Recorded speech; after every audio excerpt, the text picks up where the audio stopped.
So I found out I was having a baby, and I already admired just how personable you are. You know, I showed up at the hospital and you asked me if I wanted to augment labor, if I wanted to wait for the process, and I appreciated that I had a choice in you know, what kind of care I wanted while at the hospital. Yeah, I just enjoyed just being able to have a baby and know that I was in good hands throughout the whole process, that I could trust in you, that every medical decision that was made was in good hands.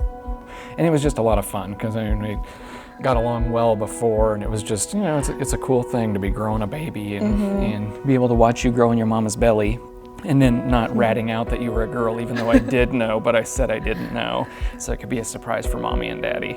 I was just really honestly praying for a happy, healthy baby. I was just fortunate to know that I just felt like the whole time I was in good hands, so I didn't feel like I needed to make a step-by-step birth plan.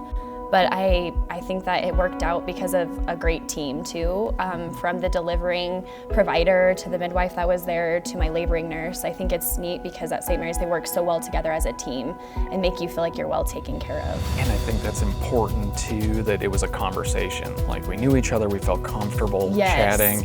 And we laughed a little, like who laughs during labor? I don't know. Who laughs birthing a baby? Cheers to an epidural. Exactly. And you felt comfortable to speak up. If something wasn't going as you wanted, you could say, hey, I want the lights brighter, I want to get in the tub, you know, whatever. Yes, absolutely. I was also excited because I think I was fearful of not wanting to be induced, and I think you honored that, which I loved, is that, you know what, it'll happen when it happens. And we had days planned, but she had her own days planned. And she actually was born on her due date. Go Dr. White. It never happens. You can't be born on your birthday.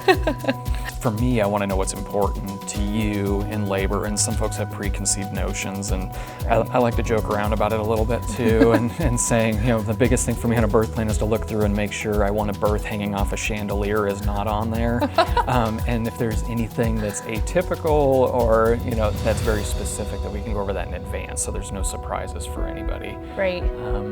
And it's just, it's fun. It's your birth experience. It's, you know, it's your baby, and this is precious cargo, and how it gets here is important too. It's important. Right. So. Yes. And I was able to have a healthy, stable labor and delivery, and I think that's all a mom really wants.